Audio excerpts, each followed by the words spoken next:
Greetings, Internet. Oh, hi. Hello. How are you guys doing? I am Scandal. And I am Lies, and this is going to be another grindin cast. So, we're not here to talk about Zen Koi 2, though I do love Zen Koi, and Zen Koi 2 should be adorable. We are going to be using it as a set piece for... The Magicians, a novel by Lev Grossman. So, we tried watching the the online series, the Netflix series of the Magicians, because one of Scandal's good friends is actually very excited about it. Became more excited, I should say, about the second season. They're like, I didn't really like the first one, but the second season, and I'm like, what? It's fine. So, this is basically us going, let's actually read it, because we tried listening to the audiobook and we laughed a lot because it's very insulting. It's pretty amazingly bad. Like, oh my gosh, there's a lot of there's a lot going on that you will see quickly in the book. That we're gonna sort of pick it apart as Scandal reads it. So this isn't gonna just be an audiobook performance as much as it's gonna be like a live blog of the book. Okay. Yeah, so this is us, like, we have listened to parts of this before, but we've had some very strong feelings about this because... Such feelings! Because in our experience, we have something called dude bro, or basically what we want to assume is this book is really toxic masculinity, at least fantastic. At the beginning that we've been exposed to, there's a lot of toxic masculinity stuff going on. What we mean by toxic masculinity is... not masculinity itself, but harmful things that promote perpetrated stereotypes and ideals that hurt men and women, that hurt society, that hurt people. So toxic masculinity, just like toxic femininity or any kind of toxic behavior, is something that actively hurts people. Which tends to be seen as basically extremely large extremes, such as I'm not only manly, but I'm extremely manly and physically aggressive. Like, that tends to be seen as a masculine behavior, as being very aggressive. Right? So, and not necessarily aggressive to a point, like, if you're in a battle, you might need to be aggressive. If you're, a mixed martial art combo fighter, you might need to be aggressive kind of thing. But this is just a virtue on its own, responding to all situations aggressively. This is good. And going that it's best to be aggressive. Like, you always do. The only way you can get anything you want is you have to be aggressive and don't have emotions and don't have feelings and don't express that you're sad or that you even have feelings. Right. They've got new things. Sorry, I'm like, woo, we played the first one of Zen Koi, so now I'm like, woo, look at the new things. Okay, anyway, so I'm going to read The Magician. We're just going to start this book, and we're going to talk about it as things come up, and we'll try and keep our various opinions short on each of the separate sections so we can move the story forward, and it doesn't turn into 45 minutes on one paragraph. I don't know, we might do it. If you guys were here when we read some of Howl's Moving Castle online, there was more talking. Anyway. I also was more sick at the time, though, so there wasn't as much. So let us forth. Welcome aboard, let us go. For Lily. That was the dedication. That was the dedication. That's just for Lily. I'll break my staff, bury it certain fathoms in the earth, and deeper than did ever plummet sound, I'll drown my book. William Shakespeare, The Tempest. Good job, William. That is the introductory quote Book to set 1. the tone. Is the tone set for you? Ta-da! Alright, here we go. Chapter 1. Brooklyn. Quentin did a magic trick. Nobody noticed. They picked their way along the cold, uneven sidewalk together. James, Julia, and Quentin. James and Julia held hands. That's how things were now. The sidewalk wasn't quite wide enough, so Quentin trailed after them, like a sulky child. He would rather have been alone with Julia, or just alone, period, but you couldn't have everything. Or, at least, the available evidence pointed overwhelmingly to that conclusion.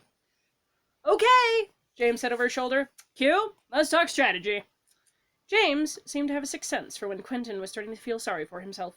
Quentin's interview was in 7 minutes. James was right after him. Nice firm handshake, lots of eye contact, and then when he's feeling comfortable, you hit him with a chair and I'll break his password and email Princeton. Just be yourself, Q, Julia said. His friend is funny, and also I like James. His friend is sensitive to him, going, I can tell that you're moping. You might have just gone off about, I did a magic trick and nobody noticed and I'm feeling unseen, but your friend has just demonstrated seeing you, actually. Anyway, go forth. Her dark hair was pulled back in a wavy bunch. Somehow it made it worse that she was always so nice to him. How is that any different than what I said? Quentin did the magic trick again. It was a very small trick, a basic one-handed sleight with a nickel. He did it in his coat pocket where nobody could see. Because he's a fucking idiot. Sorry, that's me. Because he's trying to be dramatic, because he is feeling mopey. And again, he's being ridiculous. His friend is actually seeing him. Uh-huh. James is going, I can tell that A, you're moping, and B, you're having, some sort of personal experience emotionally, and I'm going to recognize it. I might not go, hey, let's have a sensitive, empathic sharing moment, but I'll be like, all right, friend, step up. I know what you're doing. Even if I don't know you're doing this magic trick, I can tell you're moping because I know you. Uh-huh. And I'm going to try and snap you out of it. Which leads me to an interesting thing, though, reading it like this. So without the person that we were listening to, so I'm going to be pulling in some of the stuff that we listened to. I'm not having as aggressive a response to this. I'm still grumpy about it because a lot of this still sounds very entitled. Quentin, to me, reads very much as an entitled character. He feels entitled to Julia. And also at the same time, too, where I'm going, well, Julia's not reacting. I'm going, Julia doesn't have to react to him. Quentin has probably made this amply weird, as is when she started dating James. And we'll get into more of that in just a second, because we're kind of jumping ahead to what they cover next. Super gun jump. But anyway, let's keep going. He did he did it in his coat pocket where nobody could see. He did it again, then he did it backward. I have one guess for his password. James said, Password. It's a great guess. His friend is honestly funny. His friend is kind of funny. It was kind of incredible how long this had been going on. Quentin thought they were only 17, but he felt like he'd known James and Julia forever. The school systems in Brooklyn sorted out the gifted ones and shoved them together, then separated the ridiculously brilliant ones from the merely gifted ones and shoved them together. And as a result, they'd been bumping into each other in the same speaking contests and regional Latin exams and tiny, specially convened, ultra-advanced math classes since elementary school.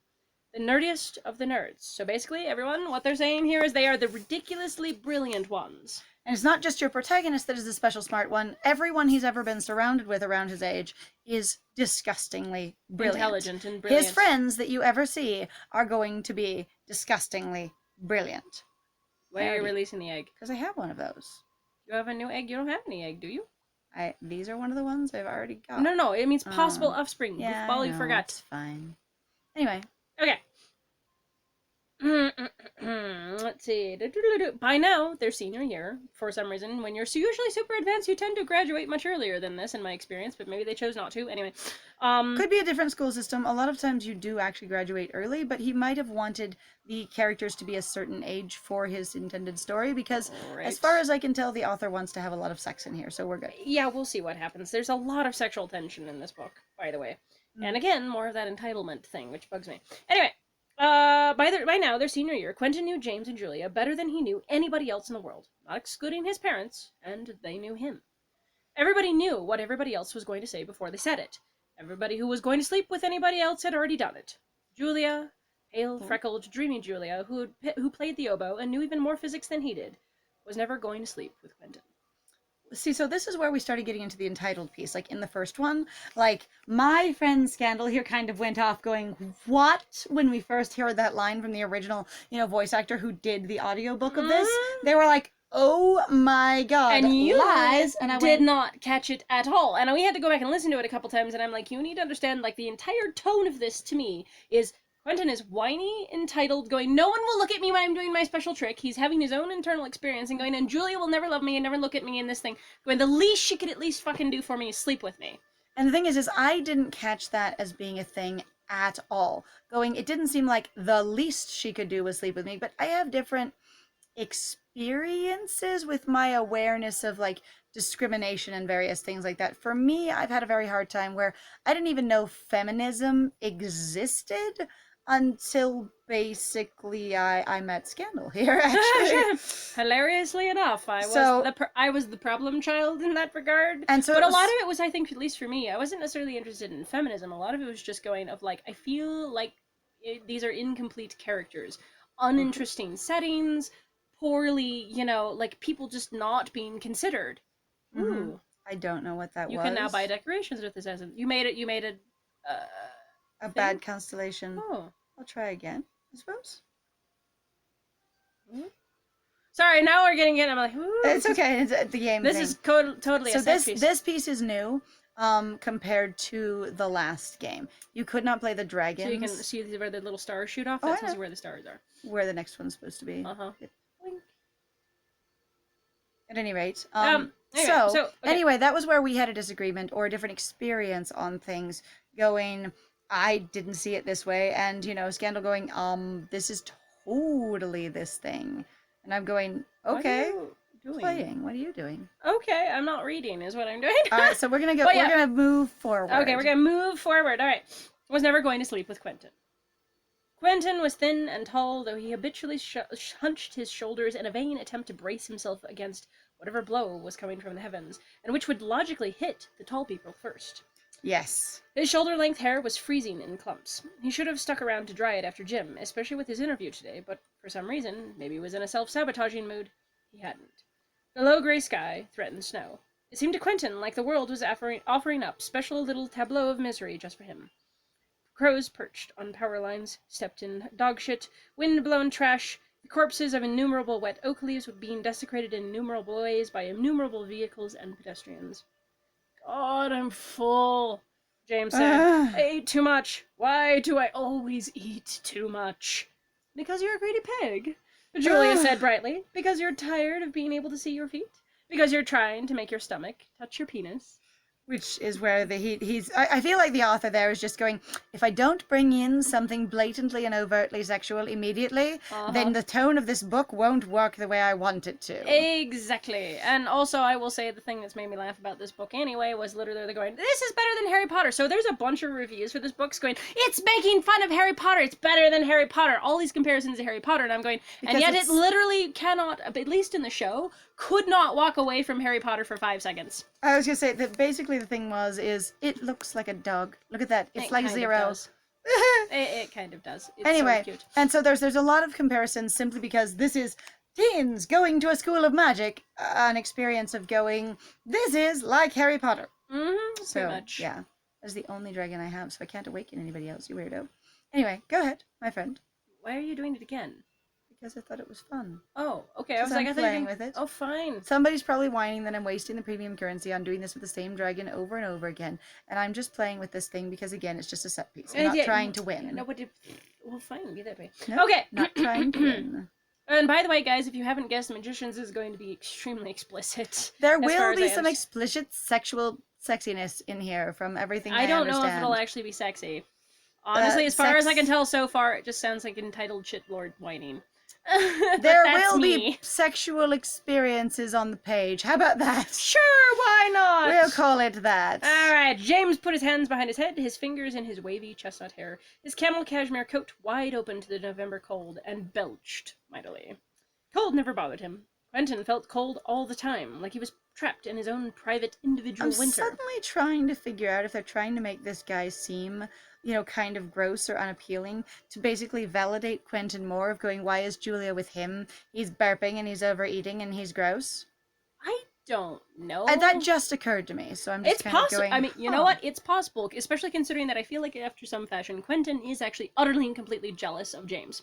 Yeah. Period. You get to be with Julia, and I don't get to be. Why won't she even sleep with me? Well, she's sleeping with you. They also got themes later on in the story of essentially, the, nice guys finish last. Right. Well, so we haven't gotten there yet. Let's get there. Anyway, go ahead. Let's go. James sang to a tune somewhere between Good King Wenceslas and Bingo. Wincels? Yep, Good King Wenceslas. Okay, I don't know the song thingy though. So it says, in olden times there was a boy, young and strong and bravo. He wore a sword and rode a horse, and his name was Davo. God! Julia shrieked, stop! James had written this song 5 years ago for a middle school talent show skit. He still liked to sing it, and I decided to skip pages. By now, they all knew it by heart. Julia shoved him, still singing, into a garbage can. And when that didn't work, she snatched off his watch cap and started beating him over the head with it. My hair! My beautiful interview hair! King James, Quentin thought. Le roi s'amuse. I hate to break up the party, he said, but we've got 2 minutes. Oh dear, Julia twittered. The Duchess! We shall be quite late! I should be happy, Quentin thought. I'm young and alive and healthy. I have good friends. I have 2 reasonably intact parents. Viz, Is dad an editor of medical textbooks? I'm like, that is a shorthand that I don't actually know socially. Viz? Huh? Viz. V-I-Z dot. Oh. I think that... Vizio Dad. I have no idea. I don't know. Sorry, guys. Socially, I don't know this one. Yeah, V-I-Z dot. That is a title I don't know. Anyway, pretty much. Dad, an editor of medical textbooks, and Mom, a commercial illustrator with ambitions thwarted of being a painter. I am a solid member of the middle class. My GPA is a number higher than most people even realize it is possible for a GPA to be, which is 4.0. Just 4.0, but you can get above 4.0 depending on your grading systems. But some schools, it doesn't even matter. They don't offer extra credit. They don't offer extra scoring. That's it. That's the other thing that I also think is really funny. Hey, by the way, if you guys do extra credit, the extra credit in the end doesn't necessarily really matter. That just becomes the new 100. Because it doesn't actually exist. Yeah, and so the thing is it's speculative, upper grading, if you will, in reference to if you I know add someone more is definitely points, probably going to argue with me about it, but I'm like, guys, it really is just made up. It becomes Anyway, your personal standard. Anyway, higher GPA. Higher GPA, done. Because I'm better. I am McBetter, and look at me, I'm so sad. And it still makes me sad, and I'm still depressed. Yeah, pretty much. But walking along Fifth Avenue in Brooklyn in his black overcoat and his gray interview suit, Quentin knew he wasn't happy. Why not? He had painstakingly assembled all the ingredients of happiness. He hadn't, however, though, listened to the Dalai Lama, so who knows? Sorry, that's me. He had performed all the necessary rituals, spoken the words, lit the candles, made the sacrifices, but happiness, like a disobedient spirit, refused to come. That's because it sounds like the only thing you keep going but I'm not happy for is that I don't have the romantic experience that I want to have. I mean, he does sound lonely, but he sounds lonely in reference to romance will fix my loneliness. Well, that's what I mean. Like, the thing that I need is romance, of course, clearly. Period. This is what I'm looking for. At least with all the things we've been introduced to so far. This is, again, why I'm saying it sounds like he's really stupidly entitled to someone else's experience. And it continues that way, largely, which is frustrating for me. Okay. But let us go forth ahead. He couldn't think what else to do. He followed James and Julia past bodegas, laundromats, hipster boutiques, cell phone stores lined with neon piping. This will never date itself ever, by the way, guys. Past a bar where old people were already drinking at 3:45 in the afternoon. Past a brown brick Veterans of Foreign Wars hall with plastic patio furniture on the sidewalk in front of it.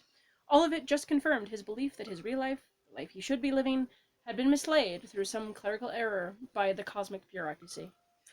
This couldn't be it. It had been diverted somewhere else, to somebody else, and he'd been issued this shitty substitute faux life instead. Maybe his real life would turn up in Princeton. He did the trick with a nickel in his pocket again.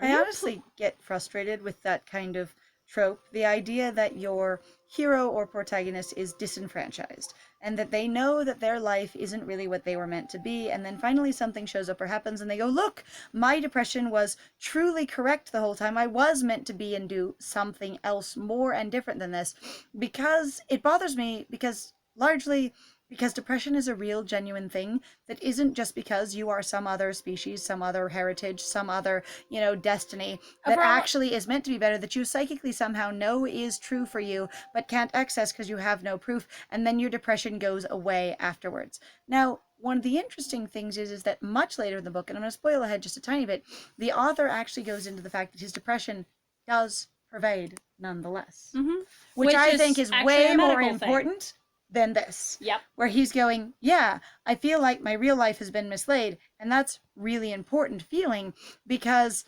that is part of what depression can present as going, I feel like this isn't really where I belong, and I need adventure, I need something fantastical, I need something else other than this. And what you really need is usually more support, more connection, or simply more hormones of the proper kind in your blood. Right. Anyway, go forth. Anyway, are you playing with your wang, Quentin? James asked. Quentin blushed. I'm not playing with my wang. Nothing to be ashamed of. James clapped him on the shoulder. Clears the mind. Again, I feel like now that I've heard this the third time now, is that it really is trying to make James kind of gross and unappealing, kind of that guy where you go, well, why is she dating someone like that instead of this good guy over here? Instead of this cute, innocent, sad little introvert who's just pining after her and who is also completely brilliant, but is much less disgusting and or skeevy. Anyway, go forth. The wind bit through the thin material of Quentin's interview suit, but he refused to button his overcoat. I think actually, so for me, at least socially, listening to this too, it's like, well, this is just dude culture. This is just what guys do. And I'm going, is this really what you want our dude culture to be, though? And that could be it. That's but another I'm thing just... that's like being like, is that actually, okay? Is this the standard that you really want? Right. You know, that thing of people, well, that's just how it is. Yeah, well, is that really what you want? Do you want to be everyone else? Is this Well, the everyone else best? gets to do it. Yep. Is this the best a man can get? Ah. Like, is that really as far as you want to go? What? So you want to be like everyone else? Like, I feel like that's the easiest excuse everyone just wants to have. Go, well, they get to do it. Do you want to be them? Yeah, that's the one that bothers me, even especially in like a work setting and stuff. Someone going, but basically they get to be less excellent, so why can't I be? And I'm going, that is literally what you're saying. You're not saying, well, they get to do it. You're literally saying, well, they don't have to be as excellent or hold themselves to as high of standard, so why do I have to? And I'm going, much. you don't have to, but you certainly can be more and better than them. And also, or you could just, like, why is that is as high as you want to go? Really? Right. Like, that is the success you want. Yep. What? That is what you want to measure yourself against. Going, What I feel like a lot of it is a victim mentality. This is a thing I think this bothered me a lot, though, about Quentin. Like, just from watching the series to the little bit that I've heard from the book before, and he now feels reading very it. self-victimizing. Yeah, he does. I'm like, you just so like everything, it just goes wrong and bad and woe is me and blah blah blah. And I'm like, but also, well, you're gifted, okay, but that doesn't necessarily mean he doesn't have those problems. But I'm also like, but you're not even trying to be more aware. You're just going, well, what a burden is my life. And he kind of lampshades it going, but everything is good, essentially is socially good as far as the labels are for me, but I can't access this thing, happiness. But then he doesn't delve into why. Right. He's going, I feel like I've done all the things, and then they drop the conversation. Right. Not, okay, but why is this going on? Or what could I continue to do about it? Or how can I continue to examine it? At any rate, anyway, we'll let's keep going. He could let the cold blow through it. It didn't matter. He wasn't really there anyway. He was in Fillory. Christopher Plover's Fillory and Further is a series of 5 novels published in England in the 1930s. They describe the adventures of the 5 Chatwin children in a magical land that they discover while on holiday in the countryside with their eccentric aunt and uncle. They aren't really on holiday, of course. Their father is up to his hips in mud and blood at Passchendaele, and their mother has been hospitalized with a mysterious illness that is probably psychological in nature, which is why they've been hastily packed off to the country for safekeeping. Which is why this is Narnia. Oh, sorry. Which is exactly why this is Narnia in a lot of ways, actually. And actually, that was how it was initially described to me, too. Do you remember that whole freaking conversation? I could go back and read it to you guys. It was so Scandal's funny. friend said straight out, basically, no, you don't need to go back. I could go back and be hilarious. They basically described, The Magicians is great. It's like Harry Potter and, the Chronicles of Narnia smashed together with a lot of sex. That's how they described it. There was they said just with a lot of sex. It was those two with a whole bunch of sex. Yep, and like raunchy gods and whatever else. But this was also them just watching the series. Just watching, the series on Netflix. And I think actually the series, I guess, originates from the SyFy channel. No. Which is hilarious. Does it? Yes, maybe. Actually, as far as I've seen. Which makes me laugh because I'm going, but it's so bad. But then again, I different standards. All right, here we go. Okay, anyway. Cold. But all that happiness takes place far in the background. In the foreground, every summer for 3 years, the children leave their various boarding schools and return to Cornwall. And each time they do, they find their way into the secret world of Fillory, where they have adventures and explore magical lands and defend the gentle creatures who live there against the various forces that menace them.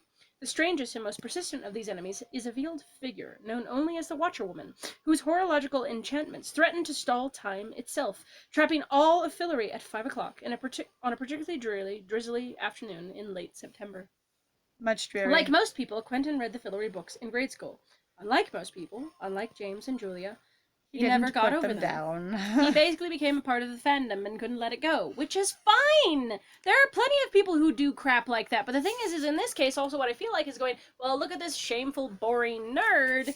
Again, he's so tragic, blah, blah, blah. And I'm going, I can't tell if this is trying to be relatable or make fun of what's called fandom culture. The culture of being involved so much with fantasy or, you become a part of the otaku. See, and I'm having more of a different experience with this in the way that both myself and Scandal are very different people in a lot of ways, opinion-wise. I have more of an experience of going, what we're trying to do is basically go, this is a set piece focus for his depression, in the sense that he is able to go, I am depressed because I can believe that things like this may exist, and I don't have to focus on what my quote real problems might be because I can fixate on this. Some of the stuff in here is a lot prettier than Zen Koi I'm like, it 1. looks super cool. Sorry, I keep just they have some of Woo, the look old at stuff, this but they game. haven't looked. And they've done recolors on some of it and little slight redesigns and things. It looks And super it has good. slightly different mechanics. I love it. Anyway, so I feel like in this case, while, as Scandal said, it could be sort of trying to mock nerd culture or have a basically a nod to he hasn't truly grown up ever, that he's still immature. I feel like though the series really does that pretty hard in the first season where we watched like 4 episodes. I was exhausted, by the way, trying to watch those first 4 episodes of just going, this feels basically like, look at this shameful, boring ass, self-centered nerd who's a mess, and nobody likes him, but he's super brilliant, and is actually special. Yeah, but it doesn't matter because everyone know. around him is special too.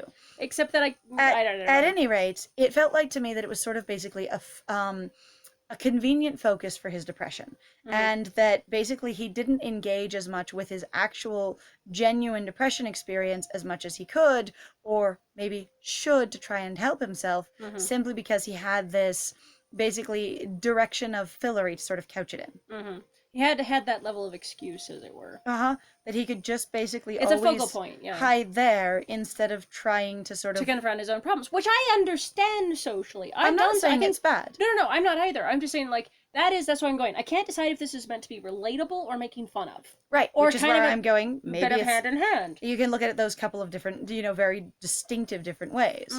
Which is fine. Okay, like I says, unlike James, he never got over them. They were where he went, when he couldn't deal with the real world, which was a lot. The fillery books were both a consolation for Julia not loving him, and also probably a major reason why she didn't. I'm also like... And at that point, it sounds exaggerated. A major reason why she didn't. Going, if somebody has a fandom that they're involved in, and that is one of the major reasons you can't connect to them as a person, that's sort of an extreme experience. Someone going, the fact that you love or watch anime means that we can't ever be romantically involved. Otherwise, I would be into you. There's also, though, I think, again, a level of going, but you're not mature. So a lot of people going, I feel like, especially in regards to, let's talk about, like, people liking anime. Most of the time, what I got socially from people having that response was literally going, you're young, you're stupid, you're not underdeveloped, you don't know, like, haha, you live in the world of cartoons. You're still immature. Sad. You're not ready for a real relationship, for adult world. Pretty much. Okay. And I can see that to some degree, but I'm also like, you can have extremely intellectual, involved, long discussions about the philosophy and the caricatures and story development and plot and whatever else of anime. There's nothing about that inherently says you're a child at all. I feel like, though, maybe for me, that's probably an argument that basically I always had with my mother. My mother going, well, I've never really liked fantasy. Well, I've never really liked reading sci-fi. Because, it was just... it's not real, it just breaks down to... It doesn't have as much value as real life things. Pretty much, and that always seriously bothered me, because... like, for me, it's like, okay, I kind of got that. Like, I had a conversation with my own, my mother recently about something like this, and I think I talked to you about it, Liz, after I had it, where she was just like, oh, well, this thing is like, yeah, now you understand why. Like, see, that's why I've never really liked fantasy, because I got super exasperated about this thing that I had just read or watched. I can't remember.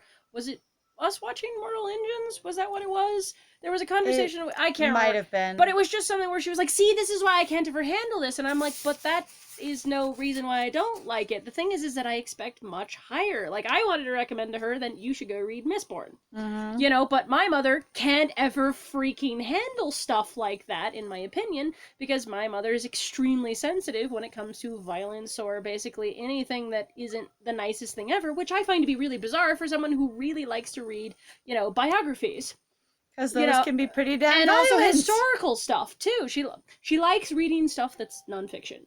as a whole, biographies and nonfiction. And I've always been very confused because I'm like, a lot of that can be extremely emotionally violent, verbally violent. There's a lot of emotional abuse and manipulation that can happen in a lot of these things, of people just casually not knowing what the hell they're doing and screwing each other over all the time. Very much in the way that Scandal could recommend The Immortal Life of Henrietta Lack, which is really incredibly painful, but a great piece of science history, as well as basically social science culture. But also, they could not recommend, say, well, if you go to a really big one, they couldn't recommend Harry Potter, because, well, that's magic and that's silly. Yeah, right. But also going, but it gets really violent in the end, and there's murder and there's death. Yep, which always bothered. I'm like, why can I recommend this thing that is honestly was really painful to read? Like the story of Henrietta Lack is awful. Like, and assuming even parts of it are even correct, because I don't know the complete historical context. So that's one thing as an informed reader that everyone needs to realize.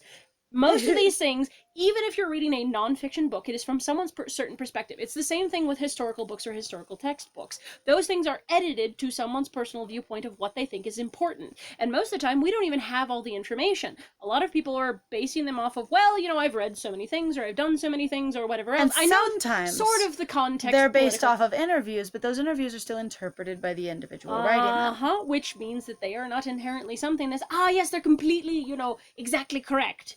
They're not. We are learning new stuff all the time. We also have new interpretations. This is why it's always funny where they talk about, you know, like, gosh, tell me, you know, one situation where I love reading, what was that thing about people doing subtitles for translating languages? And it says, don't tell me that there is an entire group of people behind the scenes that just bawled trying to break this language down into something understandable because we don't have the words in English or don't have that meaning or understanding or context. So one of the simplest examples of that, and by the way, this is totally about the magicians. That's absolutely our focus this whole time. Oh, absolutely. This whole grinding cast.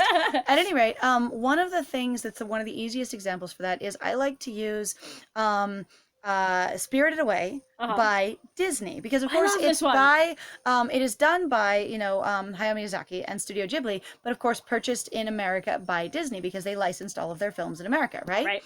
And that's really important because what they had to do was translate it to what they thought an American audience would understand. So not only are they trying to match lip flap, which is the movement of the animated mouths on screen, and are they trying to, you know, get a language translation that will make sense and hold the story, but they're also going, there's things in here that don't necessarily make sense. Where in Japan, you have a bunch of spirits that can all be called gods, and they're going, you know, it's a bathhouse for the spirits, and you know, it's a bathhouse for like 10,000 gods in the original Japanese. Right. Anyway, but one of the biggest translation things, and they actually added a bunch of dialogue for, was in it there is a golden seal, and in this case, it's like an ink seal, like a stamp that you would see in, you know, a like letter writing, okay, where you know, you put an official seal on something, and it's the, you know, the seal of the king or the duke or the whatever, right?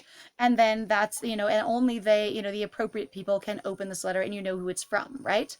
But the thing is they didn't think American audiences, based on their tests, based on the people working on it not understanding everything, would understand what a golden seal was without thinking of, this is a kid's movie, this is a seal, bork bork. Right? Like this is an animal. This is an actual sea lion. So the thing is in it they talk about the seal, you know, so and so's seal, but in the translation they're like, we have to specifically call it the golden seal every single time and mention it when it's visually on screen to make sure people know what the heck we're talking about, because they were afraid audiences would not understand. So that's the kind of translation stuff that Scandal is getting at, going, we might not have words for this, or we might just not have cultural context where your layman Which is viewer hilarious, because the might thing not is know what this that is. also informs to me, as someone who's dealt with basically like listening to some of this casually over the years, because I'm not super big into linguistics or whatever else, or translations or whatever, but I've noticed that that seems to basically coincide with someone who has learned the language but has not spent time with the culture. Yes. Like, I am brilliant at translating English into Japanese and Japanese into English. I have never actually really been there, spent a lot of time in there. What I did is I learned a language as if it was, you know, math. I learned math as a language. It's a void. It is a thing that just simply exists on its own. And you're going, hang the shit on? There's an entire culture behind this. Actually. Yeah. And anyway, so we'll get back to the book, but that's the kind of thing. Yep. Anyway.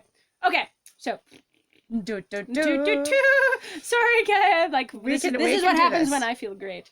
This is We used good. to talk This so is much good. more. Much All right. talking. And it was true. There was a strong whiff of the English nursery about them, and he felt secretly embarrassed when he got to the parts about the cozy horse, an enormous, affectionate equine creature who trots around Fillory by night on velvet hooves, and whose back is so broad you can sleep on it. Which I think is adorable, I'm like, that's honestly. super cute! As also, depending on how you frame that, that doesn't necessarily make it for children at all. I know a ton of adults would be like, oh my god, really? Yes, thank you. But that's also, again, these were intended to be children's books. So, and this also feels like the thing too of where, at least for me, of a lot of adults actually were ashamed to be caught reading Harry Potter. Yes, they were very They embarrassed actually for a have time. talked about. I don't know if anybody really remembers, but they really came up with other editions so adults could read them. A lot of the different covers, they made it look more like a mature book Uh-huh. so that adults could feel comfortable reading it. And like you need to get treasures. It's okay, I'm working on it. I'm just giggling at the Valentine's theme of this. Oh, With the I know, hearts because everywhere it's, in the guys, background. by the way, it's February. It's February. And if you celebrate Valentine's Day or are involved in Valentine's Day, or even if you're not, it's still a fantastic way to take advantage of deals and whatever else. Why not? Happy Valentine's Day, even though it's a little late. Happy post Valentine's Day. Happy Post Day. Happy post day. It is about sending a lot of post, isn't it? It really All right, is. next what happens in Fillory? But there was a more seductive, more dangerous truth to Fillory that Quentin couldn't let go of. It was almost like the Fillory books, especially the first one, the World in the Walls, were about reading itself. When the eldest Chatwin, melancholy Martin, opens the cabinet of the grandfather clock that stands in a dark, narrow, black hallway in his aunt's house, and slips through into Fillory, Quentin always pictured him awkwardly pushing aside the pendulum like the uvula of a monstrous throat. It's like he's opening the covers of a book, but a book that did what books always promised to do and never actually quite did. Get you out. Really out of where you were and into somewhere better.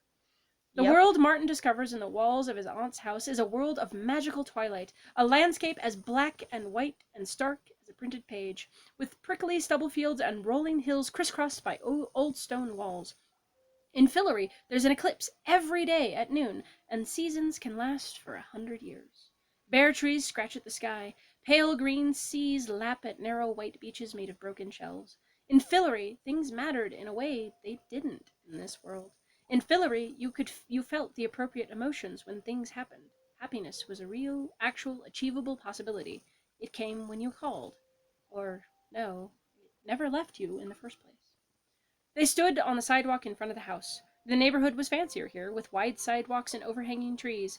The house was brick, the only unattached residential structure in a neighborhood of row of houses and brownstones. It was locally famous for having played a role in the bloody, costly Battle of Brooklyn. It seemed to gently reproach the cars and streetlights around it, with memories of its gracious old Dutch past. If this were a Fillory novel, Quentin thought, just for the record, the house would contain a secret gateway to another world. The old man who lived there would be kindly and eccentric and drop cryptic remarks, and then when his back was turned, Quentin would stumble on a mysterious cabinet or enchanted dumbwaiter or whatever, through which he would gaze with wild surmise on the clean breast of another world. But this wasn't a Fillory novel. So, Julia said, give him Hades. She wore a blue serge coat with a round collar that made her look like a French schoolgirl. See you at the library, maybe? Cheers! They bumped fists. She dropped her gaze, embarrassed. She knew how he felt, and he knew she knew, and there was nothing more to say about it. He waited, pretending to be fascinated by a parked car, while she kissed James goodbye. She put a hand on his chest and kicked up her heel like an old-timey starlet. Then he and James walked slowly up the cement path to the front door. James put his arms around Quentin's shoulders. I know what you think, Quentin, he said gruffly. Quentin was taller, but James was more broader, more solidly built, and he pulled Quentin off balance. You think nobody understands you, but I do. He squeezed Quentin's shoulders in an almost fatherly way. I'm the only one who does. Quentin said nothing. You could envy James, but you couldn't hate him, because because along with being handsome and smart, he was also, at heart, kind and good. More than anybody else Quentin had ever met, James reminded him of Martin Chatwin. But if James was a Chatwin, what did that make Quentin? The real problem with being around James was that he was always the hero. What did that make you? Either the sidekick or the villain. This is again where I'm talking about toxic masculinity. In this extremely limited world, there are only a couple of options. There are only a couple of options, and that's the thing about toxic masculinity that's very dangerous. You could only be this thing. You could only do that thing. It's only this way. It's only that. It's like, no. There are only very few limited options, and if you're not one, you are the other. It's a very dichotomized world, too, broken into very specific things. A dichotomy being a two-piece something, yes or no, black or white, truth or wrong. Is two. Dichotomy. Yep. So that's why. So if anybody ever says this is a dichotomy, there's two options. There's two options. And you that's have a yes or no or a true or false. Yep. And the thing is most things or are what not... they might call a very black and white view of the world, which is very dangerous in regards to the world, because the world is way more infinitely complex than that. And if you ever deal anything with anybody at all, you will learn that, where you go, gosh, this person, I really don't like them at work, but I also sometimes find them funny, and I find them inventive, and I find them creative, and they're actually sometimes really clever in ways that I can personally access. And that's the thing, though. Ways you can access or find to be important. Which is very frustrating. Anyway, okay. So he's suffering from limited dichotomization of his world. Quentin rang the doorbell. A soft, tinny clatter erupted somewhere in the depths of the darkened house. An old-fashioned, analog ring. He rehearsed a mental list of extracurriculars, his personal goals, etc. He was absolutely prepared for this interview in every possible way, except maybe his incompletely dried hair. But now that the ripened fruit of all that preparation was right in front of him, he suddenly lost any desire for it. He wasn't surprised. He was used to this anticlimactic feeling, where by the time you've gotten all the work done to get something, you don't even want it anymore. By the time you've ground through the video game for 900 hours and finally made the achievement, you don't really care anymore. You don't give any shites anymore. What? I was just gonna have you keep going. I'm gonna keep going. I'm gonna go. You're fine. Okay. The doorway was guarded by a depressingly ordinary suburban screen door. Orange and purple zinnias were still blooming against all horticultural logic, in a random scatter of pattern in black earth beds on either side of the doorstep. Because he randomly had all horticultural logic and knew that this was against it. This is one thing we actually criticized before. So when we were listening to more of this, we were going, Quentin seems, or the author seems weirdly obsessed with horticulture and like plants, and has an obscene amount of knowledge that kind of bothers us. And while he says Quentin and everyone he knows are incredibly brilliant, horticultural knowledge isn't just brilliance. Like math you can understand from very little math, but you can't just understand all plants from very little plants. Yeah, it's true. But there's also a thing, too, that it's a specific field. It's a specific type of intelligence. It's a specific arena where you do or don't study and understanding. Yeah, so I'm like, you feel kind of... And I'm going, and they don't ever do horticulture in reference to the characters, and yet there's more statements like this. So it's blooming at the wrong time. It's dead inexplicably. These things shouldn't grow together. But then there's no connection to how do you know that? At all, going, or just being like, for me, for what I know, that seems unusual. But there's an extreme amount of detail. But, look at this unit. Cool! This beautiful silky unit. They look like unit. Eels. They're adorable. I wish to have them and pet them. They look too silky. They really do. All right, here we go. Okay. How weird, Quentin thought, with no curiosity at all, that they would still be alive in November. He withdrew his ungloved hands into the sleeves of his coat and placed the ends of the sleeves under his arms. Even though it felt cold enough to snow, somehow it began to rain. I don't know what that gesture was. He withdrew the sleeves, placed the sleeves under his arms. Yeah, I know, I don't understand. How weird is he withdrew his ungloved hands into the sleeves of his coat and placed the ends of the sleeves under his arms. So he pulled his arms way back, and then like the whole flapping sleeve is tucked up under his armpit? Yeah, I guess so. I don't, either that or he's just going like this. You know, sticking his arms in his mark. And his sleeve under his arm. Because the thing is, it doesn't seem... Yeah, I don't know. If he just pulled his hand into his sleeve and stuck his hand under his armpit, it would put the sleeve there. Oh, right. I feel like maybe it's redundant. It sounds like he put the sleeve there without his hand, which feels weird. I know, it's like, ooh, so you're just kind of going like this. You have these flabby sleeves and these little short T-Rex hands. Right. Okay, it was still raining 5 minutes later. Quentin knocked on the door again, then pushed lightly. It opened a crack, and a wave of warm air tumbled out. The warm, fruity smell of a stranger's house. Hello? Quentin called. He and James exchanged glances. He pushed the door all the way open. Better give him another minute. Who even does this in their spare time? Quentin said. I bet he's a pedophile. Like, again, I'm like, where the hell? That's a weird sort of, again, sort of sex comment. And just, again, weird, randomly stuck in. We're going to talk about penises twice in 2 paragraphs, and then never mention them again, and now suddenly pedophile. It feels incongruous with the tone. Yeah, I know. They're like, we're gonna make this all magical. And penis. Your belly touching your penis. Yep, Oh, totally. what? I mean, is this sort of like your breasts sagging down and touching your penis? Is that the... I mean, most I people don't don't know. have both, but there you are. I don't know. I'm like, if we're trying to be obscene, why not? Right. You know, if that's where we're going, Uh-huh. right? Okay, the foyer was dark and silent and muffled with oriental rugs. Still outside, James leaned on the doorbell. No one answered.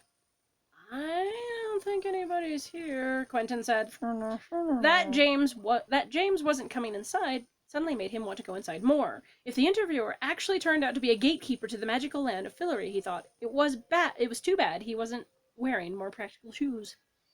A staircase went up. On the left was a stiff, unused-looking dining room. On the right, a cozy den with leather armchairs and a carved man-sized wooden cabinet standing by itself in a corner. Interesting. An old nautical map, taller than he was, took up half one wall, with an ornately barbed compass rose. He massaged the walls in search of a light switch. There was a cane chair in one corner, but he didn't sit. All the blinds were drawn. The quality of the darkness was less like a house with the curtains drawn than it was like actual night, as if the sun had set or been eclipsed the moment he crossed the threshold. Quentin's slow motion walked into the den. He'd go back outside and call. In another minute. He had to at least look. The darkness was like a prickling electric cloud around him. The cabinet was enormous, so big you could climb into it. He placed his hand on its small, dinged brass knob. It was unlocked. His fingers trembled. Leroy Sommuse. I'm assuming I'm saying that correctly. I have no freaking clue. We'll find out. He couldn't help himself. It felt like the world was revolving around him, like his whole life had been leading up to this moment. It was a liquor cabinet.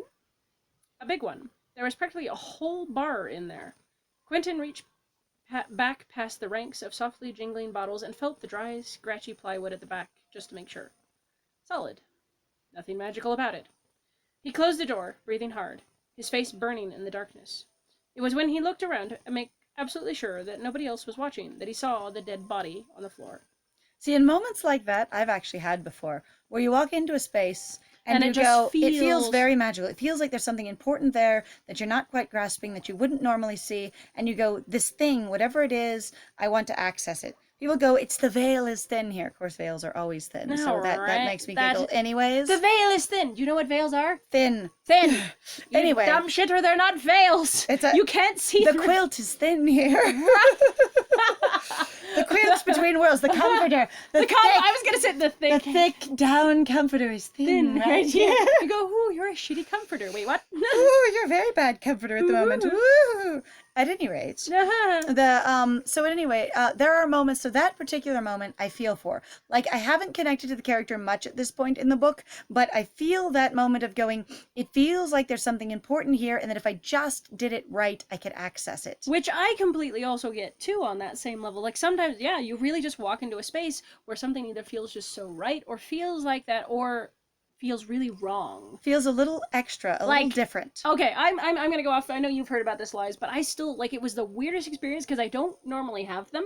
But I was driving down the highway when I was returning from work one day, and I went past a certain exit, and I was just sort of driving along, not really paying attention, and this car comes down, and I was just staring at it going, there's something wrong. It was this completely white little, I think it was like a Ford, what did I say it was? You said it was a van, like a van of some kind? No, it was like a 4-door sedan. Right. Something, and I was just, like, and the windows were completely black. Yep. Black, solidly black, just... Like, this wasn't within tinting or untinting, just black windows. They were little white sedan with black windows. Yep, and it had no freaking license plate at all. On the front or the back. Yep. And I only got to see this for a little bit, and it made me suddenly so nervous. It was the most unnerving thing I think I've seen. I like just randomly. Yes, like normally I've had instances where I've woken up from bad dreams or I've watched movies and I've just been assaulted basically with I cannot get away from this horror feeling, right? Because that emotion that stays with you when you jump out of a dream and the emotions are still all there in your bedroom. But it was suddenly like, hi, I've been awake for a while, I've had my whole day, blah blah blah, whatever, and I am terrified. So my friend calls me actually going, oh my god, this thing. And it's like there was no necessary specific reason for why this car was horrifying other than that it felt that way. It was super Wrong. In the way that you can have a dream that would be scary when you describe it to someone, but it didn't feel scary, so it was fine. Right. Or you can have a dream that feels horrifying, but you're simply making a sandwich, but the emotion is terrifying. Yep, exactly. Which I can, again, though, I'm like, and having this kind of, like, magic, I get that. Like, having that thing of going, this just feels like it should be like this. It just feels like there should be something So that extra. little scene right there made the character very relatable to me outside of the rest of what we know about him so far. Going, those kinds of things happen. You stare at something in someone's house and you go, is this magic? Is this finally the thing? You know, here's a weird one too. I've had it sometimes actually of walking into people's houses and going, that place looks fantastic to just lay down in. I know you've mentioned it too. So I have a dream thing that I do where sometimes I wander into a place and I can the best descriptive that I have is I can feel that there are dreams there. You know how sometimes you sleep and you don't really dream or you don't really remember your dreams or anything like that, and other times you might sleep and, you know, not everyone does, but you might have incredible, detailed, you know, really intense, clear, you know, long dreams. I can feel places where that would happen to me. Right. Where I can go, right here is an incredible spot to dream. God, I want to dream right so there. Bad. Yeah. And it's not like I'm tired, I want to sleep there. It's like I want to dream there, on this spot on the floor, on that cushion on that couch, up on that windowsill. Right. So that kind of thing. And I don't know what those dreams mean. I don't think there's anything prophetic or special about them. A lot of times they're lucid dreams if I do this. Right. And the thing is yeah, when I go, I want to sleep there because I want to dream there. It happens. There really is this dream energy that I get flooded with. But whether it's some sort of psychological tick of my brain just then releases, you know, basically a dream experience because I believe it will, because something keyed me off based on a history experience I've had that I'm not aware of, I don't know. Or there could be some sort of dream energy there. Right. Ta-da! No clue, right? Okay. 15 minutes later, the foyer was full of people and activity. In case you missed that part, we discovered a dead body right before we both cut in forever. Yep. So now there's activity. Because magic at the moment, and now there's dead bodies. Now there's a dead body. Oh, no! Okay. Ah! Oh no, look at the white. Look at the weirdos. The little goldfish is charming. Those weird, like, angelfish, maybe? Or kind of psychotic I love looking. the variety. Like, they're very interesting. They teleport. They teleport. That's brilliant. Alright, anyway, teleporting. Okay. Beautiful silky eels, lovely tiny we goldfish. We swore we wouldn't do this, but now we're doing it because bodies. we liked this game. Dead bodies. As simple as it was, honestly, I think this one is fantastic to relax to and just sort of wank around with. This is really a great game to just chill out with. I'm trying, but I wanted to go around them, but there was a lot of them. We'll catch her. We'll catch them, whoever they they are? the fish. The other fish to boink. That fish. We will catch fish. them. Alright. Okay. Swarming with activity. Quentin sat in a corner, in the cane chair, like a pallbearer at the funeral of somebody he'd never met. He kept the back of his skull pressed firmly against the cool, solid wall, like it was the last point of his connection to the same reality. James stood next to him. He didn't seem to know where to put his hands. They didn't look at each other. He's like, I'm so back awkward. at the head, you know, or neck, in the pockets, cross my arms. What do I do? The old man lay flat on his back on the floor. His stomach was a sizable round hump. His hair a crazy gray Einstein half-noggin. There were 3 paramedics crouched around him, 2 men and a woman. The woman was disarmingly, almost inappropriately pretty. She looked out of place in that grim scene, miscast. The paramedics were at work, but it wasn't the high-speed clinical buzz of an emergency life-saving treatment. This was the other kind, the obligatory failed resuscitation. They were murmuring in low voices, packing up, ripping off adhesive patches, discarding contaminated sharps in a special container. So Sharps, by the way, are needles, just in case anybody doesn't know. Also, that thing of mentioning, you know, the inappropriately pretty, that's going to come up again and again. He has to talk about how pretty women are all the time. He does not talk about basically how, you know, like how strong or powerful or interesting or striking the men are at all, really, which is fine because he's because he is strongly heterosexual as a character, so he doesn't look at men as much. But at the same time, he did go into detail describing his friend. And then it's like you ignore the male characters descriptively altogether a lot. They're not tall and gawky, they're not annoying, they're not fat, they're not in the middle. They're just guys. They're just people who are there. A lot of times they're just guys. And then you have women in great detail. They're too pretty, they're too sexy, they have cleavage, they have this. So that's the kind of dude bro thing that we're talking about once in a while, or toxic masculinity. Of the women, from his point of view, are very much more objectified. And that's the only point of them, too. Yep. Which is very frustrating. Or at least that seems to be, in a lot of cases, the only point of them. At least that he's preoccupied with. Alright. Sharps, like I said again, are needles. Yep. That is actually a medical term that a lot of people like mentioning, going, it's a sharp. You Yep. got your sharps put away? Yeah. Yep. With a practiced muscular movement, one of the men deintubated the corpse. I don't remember. So intubating is putting a breather down your throat. So Okay. that you can try and force air into the lungs, so you can prevent, basically lung collapse, as well as instead of doing a tracheotomy, which is cutting open the windpipe, you open the windpipe with a tube. So they had tried resuscitation, but As I mentioned resuscitation is earlier. now done, and they have deintubated. Yep, pretty much. He's dead. He's officially dead. And that is call the time on the clock. And deintubated the corpse. The old man's mouth was open, and Quentin could see his dead grey tongue. He smelled something that he didn't want to admit was the faint, bitter odor of shit. By the way, guys, when you die, oftentimes your bowels will be evacuated. You will A, void your bowels, B, urinate. It doesn't always happen. I think they say pretty consistently. Because everything relaxes so much. It's a fairly common occurrence. On how you die. And also whether or not you went to the bathroom recently. What you have inside you when you die. And basically when rigor hits. But it is very common that after a time you start to seep whatever you had inside of you. Even if it's just into the body of whatever has died. That's where it seeps. Yep. Yeah. That's actually one thing that I feel like they're going, oh yes, look, it's the thing that you run into in regards to, all these war stories. They're like, it smells like a battlefield. You mean it smells like shit? Kind of. This is bad. Also, they can't call it poop or crap or anything like that because it has to be edgy. And it has to be edgy. It can't be feces. It can't be fecal matter. It has to be shit. Yep. It can't be dirty because that would sound silly and incongruous. It sounds like poop. Poop. Poop. It smelled like poop. No, I'm disenfranchised. It smells like shit. It smells like shite. Yep. All right. This is bad, James said, not for the first time. Yes, Quentin said thickly. Extremely bad.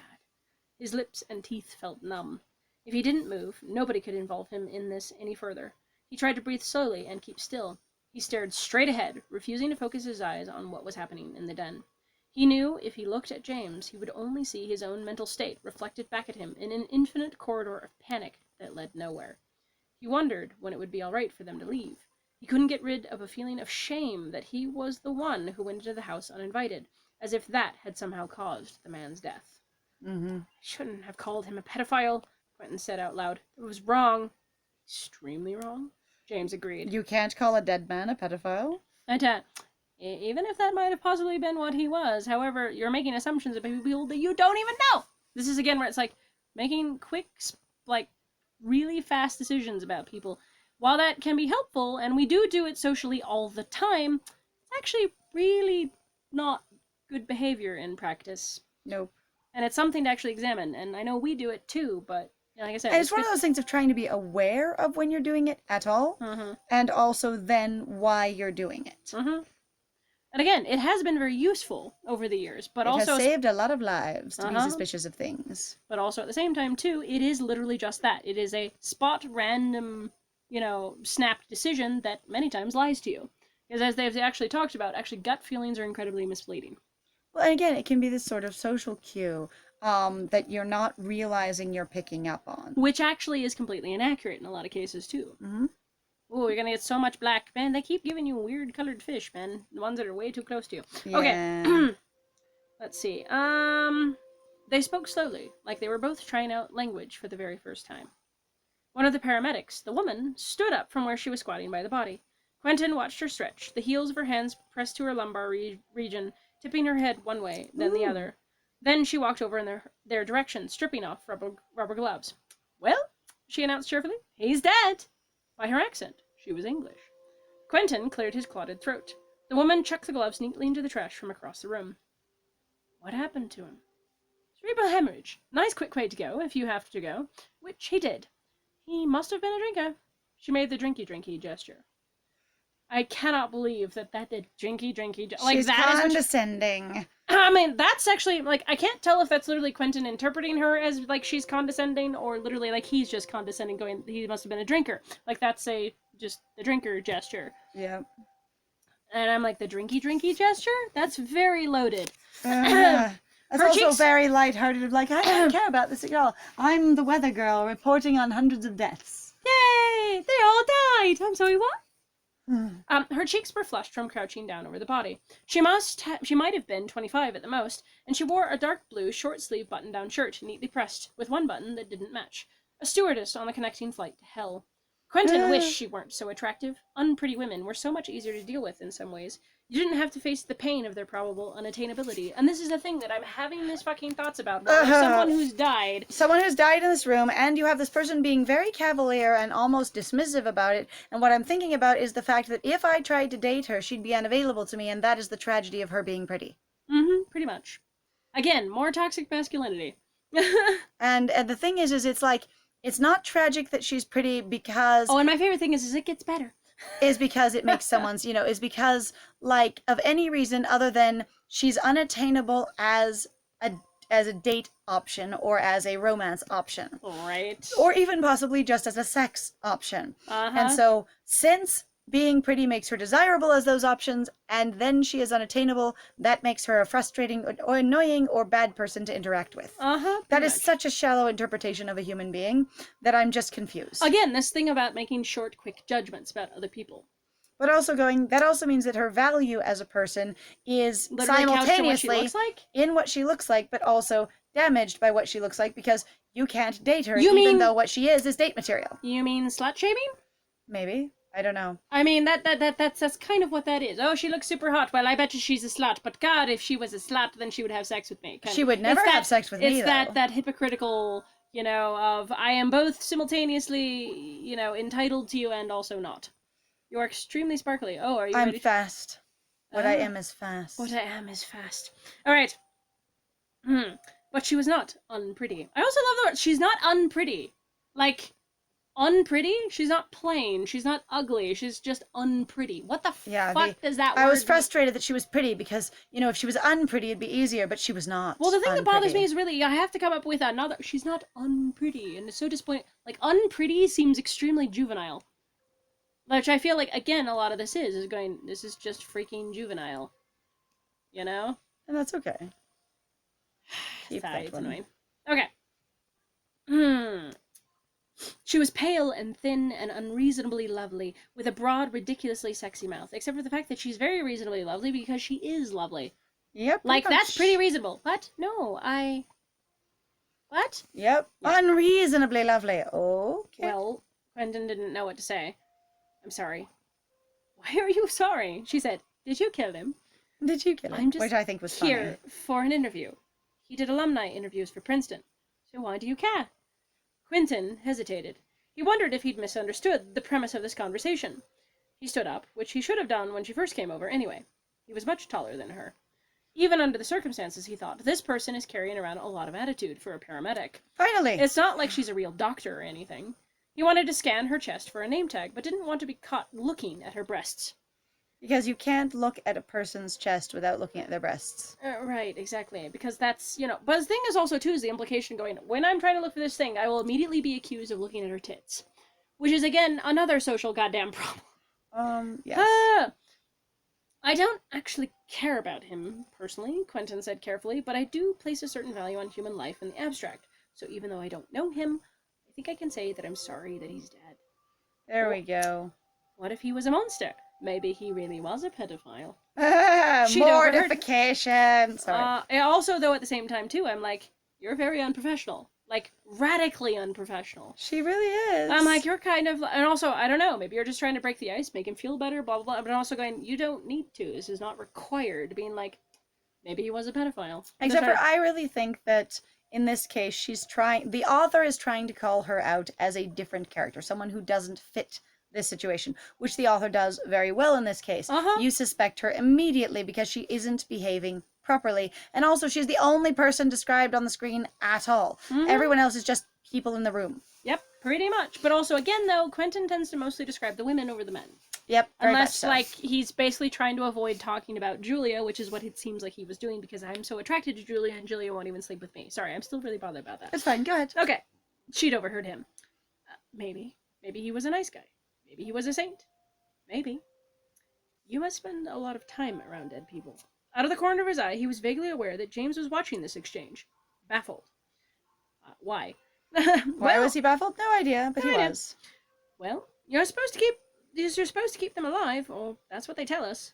It must be hard. The dead ones are a lot less trouble. And quieter. Exactly. The look in her eyes didn't quite match what she was saying.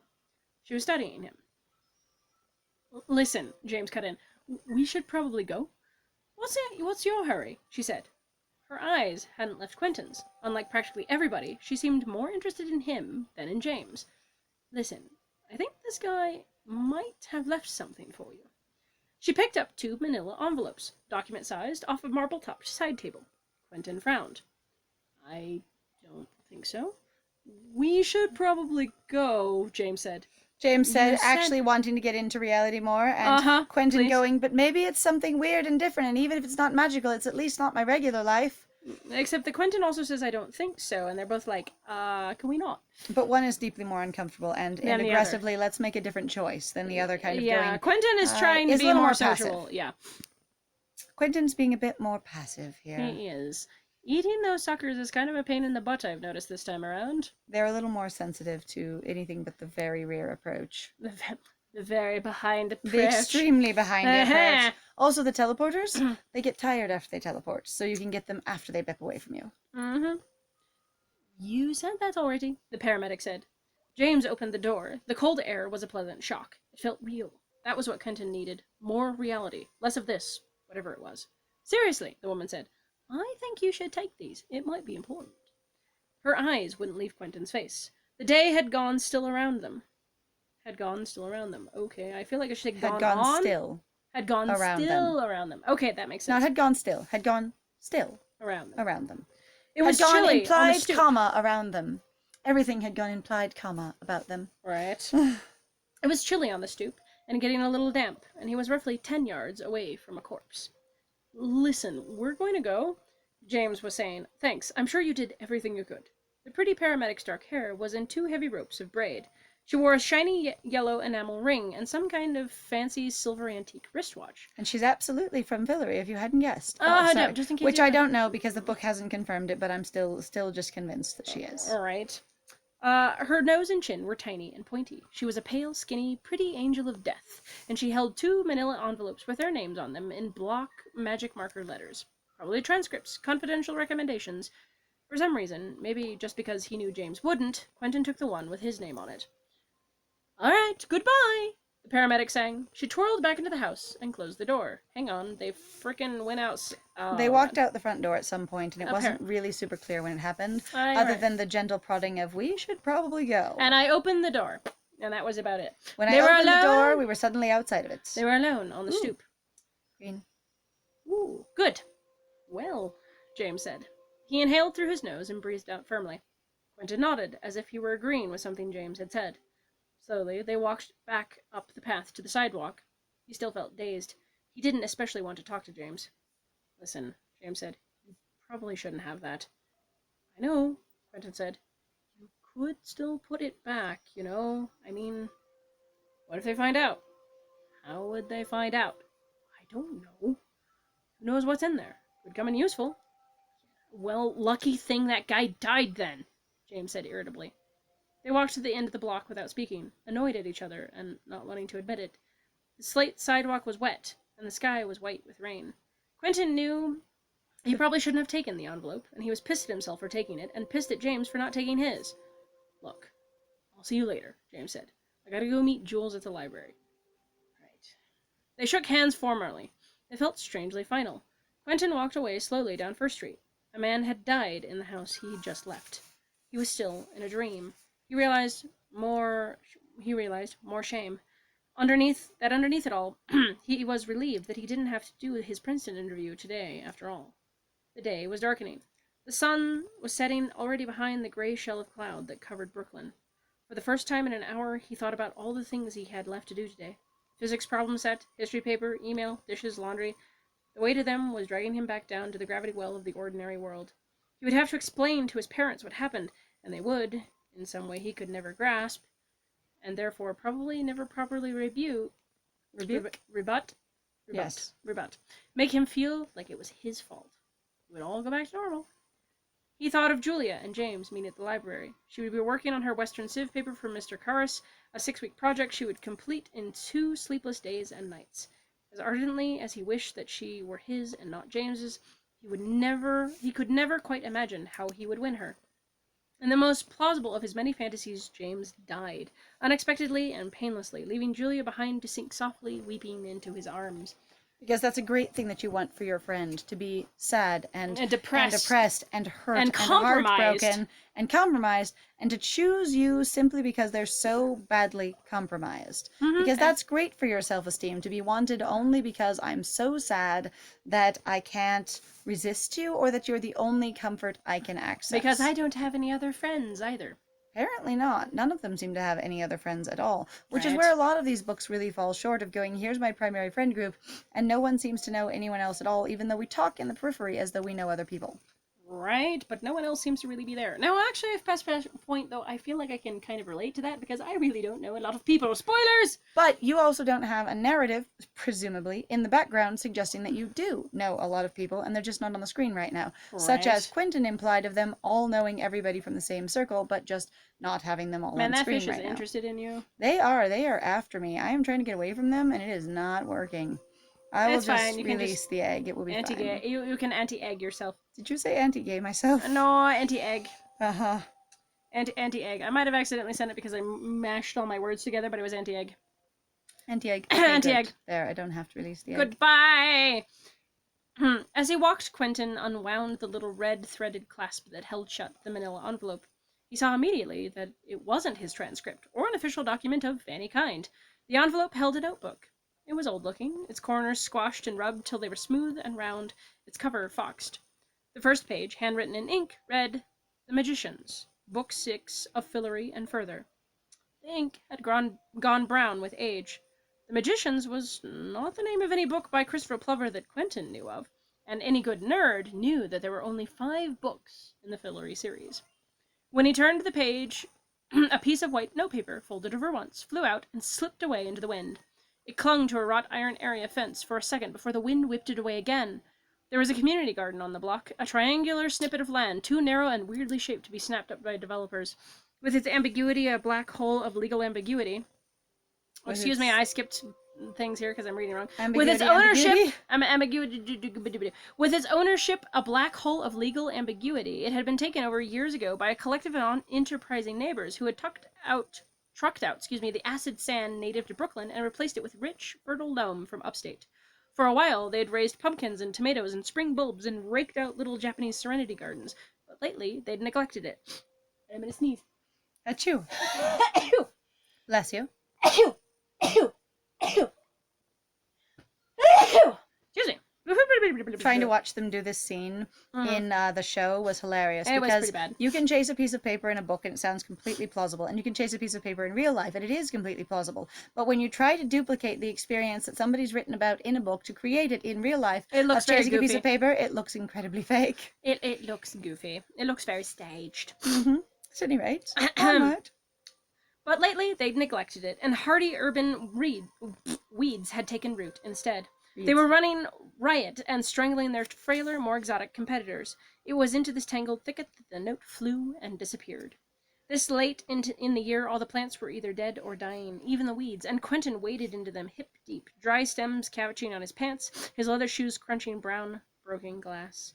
It crossed his mind that the note might just possibly contain the hot paramedic's phone number. The garden was narrow, but it went surprisingly far back. There were 3 or 4 sizable trees in it, and the further he pushed the darker and more overgrown it got. He caught a glimpse of the note, up high, plastered against a trellis encrusted with dead vines. It could clear the back fence before he caught up with it. His phone rang. His dad. Quentin ignored it. Except the fact is, how did you know? Was it his particular, Could have had a special ringtone? ringtone. I would say, or he could have checked it and they just did a short hop to skip that part. He knew who it was. Quentin ignored it, but that's the other thing too, is going, well, you said he ignored it, so I'm assuming it was a listen thing. Yeah, I was just Out of the saying. corner of his eye, he thought he saw something flit past behind the bracken, large and pale, but when he turned his head, it was gone. He pushed past the corpses of gladiolas, petunias, shoulder-high sunflowers, rose bushes, brittle, stiff stems, and flowers frozen in death into ornate toilet patterns. kind of pretty. Toilet. But also at the same time, too, I'm going, how the hell do you know what dead flowers look like when they... Are they all got their flower heads stuck on Again, them? he knows a lot about plants and botany for no real reason, as far as I can tell. Weirdly enough. Weirdly. Super weirdly. Weirdly. Sure, I can awaken this one for whatever reason. They don't seem to change when you awaken them. But I'm also like, what are you awakening? A longer version that you can swoof around with, and that you collect some kind of currency with. Sparkle currency? Yeah, I guess it is. That I don't know what you do with. Alright. He would have thought he'd gone all the way through to 7th Avenue by now. He shoved his way even deeper in, brushing up against who knew what toxic flora. A case of poison fucking ivy, that's all he needed now. It was odd to see that here and there among the dead plants a few vital green stalks... the dead plants a few vital green stalks still poked up, drawing sustenance from who knew where. He caught a whiff of something sweet in the air. He stopped. All of a sudden, it was quiet. No car horns, no stereos, no sirens. His phone had stopped ringing. It was bitter cold, and his fingers were numb. Turn back or go on. He squeezed farther in through a hedge, closing his eyes and squinching up his face against the scratchy twigs. He stumbled over something, an old stone. He felt suddenly nauseous. He was sweating. When he opened his eyes again, he was standing on the edge of a huge, wide, perfectly level green lawn surrounded by trees. The smell of ripe grass was overpowering. There was a hot sun on his face. The hottest. The sun was at the wrong angle. And where the hell were the clouds? The sky was blindingly blue. His inner ears spun sickeningly. He held his breath for a few seconds, then expelled freezing winter air from his lungs and breathed in warm summer air in its place. It was thick with floating pollen. He sneezed. In the middle distance, beyond the wide lawn, of a large house stood, all honey-colored stone and gray slate, adorned with chimneys and gables and towers and roofs and sub-roofs. In the center, over the main house, was a tall, But what about clock. Buttresses? I need But buttresses. Flying buttresses. No, normal buttresses, and then flying buttresses. Oh, I'm sorry, I went too far. Much buttresses. Much buttress, much butty. Much butte. In the middle... Oh, in the center, over the main house, was a tall, stately clock tower that struck even as Quentin as an odd addition to what otherwise looked like a private residence. The clock was in the Venetian style, a single barbed hand circling the face with 24 hours marked on it in Roman numerals. Over one wing rose what looked like a green oxidized copper dome of an observatory. Between house and lawn was a series of inviting landscape terraces and spinneys and hedges and fountains. Okay, I have to say, I appreciate this author really likes doing this because I kind of get what it's going for, but also at the same time, it's really irritating to go, landscape, terraces, and spinneys, and hedges, and fountains, and this, and that, and this. I'm like, it sounds very poorly written sometimes. The author is very, very excited about describing the scenery, and it gives the impression that Quentin is also very, very, very excited about the scenery. It sounds very frantic. Uh-huh. Mm-hmm. I don't know what these are supposed to be or look like. I feel like there's a way to do them properly, maybe? I have but no I don't clue. know what it is. Because the thing is all you're doing is just collecting those things and they give you essence. Uh-huh. And that's all I get so far. I don't know what awakened versus not awakened means. You can awaken them again, but it doesn't really do anything. I mean, it gives you more essence is what it says. Like a higher amount of essence each time? I have no clue, because I don't remember the first time, and because I wasn't really looking, and then, yeah, the second one. That's fine. Common, rare. Oh, these are all the patterns. These are some of the patterns. Anyway, I finished one of my fish. Ew, good job. You have a second fish that you finished, actually. Well, the first one was basically your tutorial fish. Oh, well, fine. Okay. Quentin was pretty sure that if he stood very still for a few seconds, everything would snap back to normal. He wondered if he was undergoing some dire neurological event. He looked cautiously back over his shoulder. There was no sign of the garden behind him, just some big, leafy oak trees, the advance guard of what looked like a pretty serious forest. A rill of sweat ran down his ribcage and from his left armpit.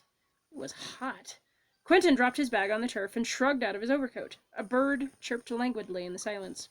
50 feet away, a tall, skinny teenager was leaning against the tree, smoking a cigarette, and watching him. He looked about Quentin's age. He wore a button-down shirt with a sharp collar and very thin, very pale pink stripes. He didn't look at Quentin, just dragged in his cigarette and exhaled into the summer air. The heat didn't seem to bother him. "Hey!" Quentin called. He looked over. He raised his chin at Quentin once, but didn't answer. Quentin walked over as nonchalantly as he could. He really didn't want to look like somebody who had no idea what was going on.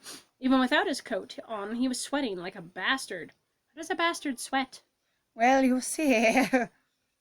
I don't under. Are you already have a friend who's trying to bang you? What No, the no, heck? I just hatched an egg, but you have to have a fish there to hatch the egg. Oh, right, I forgot.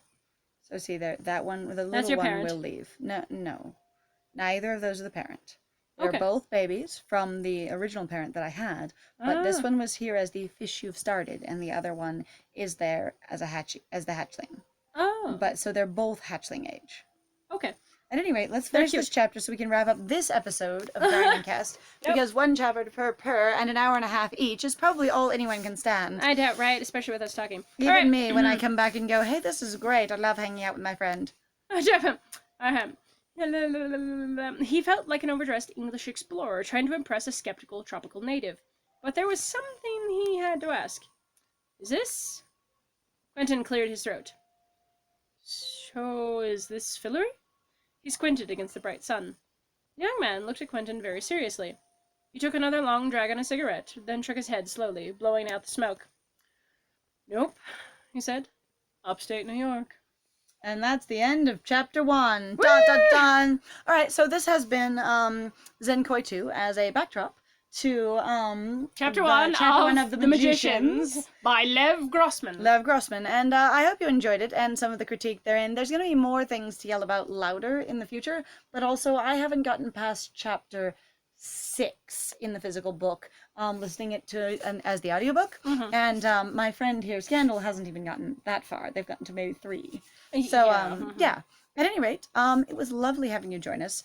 We do lots of Let's Plays, but if this was your first introduction to us, this is called a grindin cast. It's much like a podcast experience, It is pretty but much with a podcast. visual set piece in the background, such as, in this case, a fish. Uh-huh. So if you go and you look through our videos, the grinding casts are going to be us talking about various subjects or reading books or just grinding through the levels of a video game in some fashion and doing, a podcast. Uh-huh. So it was lovely having you, and I hope you have a brilliant day. And please save us from the algorithm. So. oh yes, and if you like this content, please do give us a thumbs up, recommend us to your friends, leave a comment, something. No one's If going you to have stuff you want us to read, we would be more than happy to potentially try to look them up. Right now, Or actually, what check we're them using are out. free apps that actually allowed you to download books from So libraries. it's a library app, actually. So It's just great like fun. libraries are free, this app, checking things out on it is free, and it is super fun. If you did have something you want us to read and critique and do a grinding cast for, you could tell us, or if you had an app game or a physical game that you wanted us to play, we could check that out for Or you. something we could continue reading. Honestly, that we probably could go back to Howl's Moving Castle. Honestly, we finished that one actually outside. We have started a few things on here that we've not continued because we're mostly doing this for us at this point, and it's super fun. At any rate, but if you wanted to interact, it would be lovely to have you do so, and we would welcome feedback and or critique and or input. Yeah. All right, so take care of yourself. Goodbye. Bye.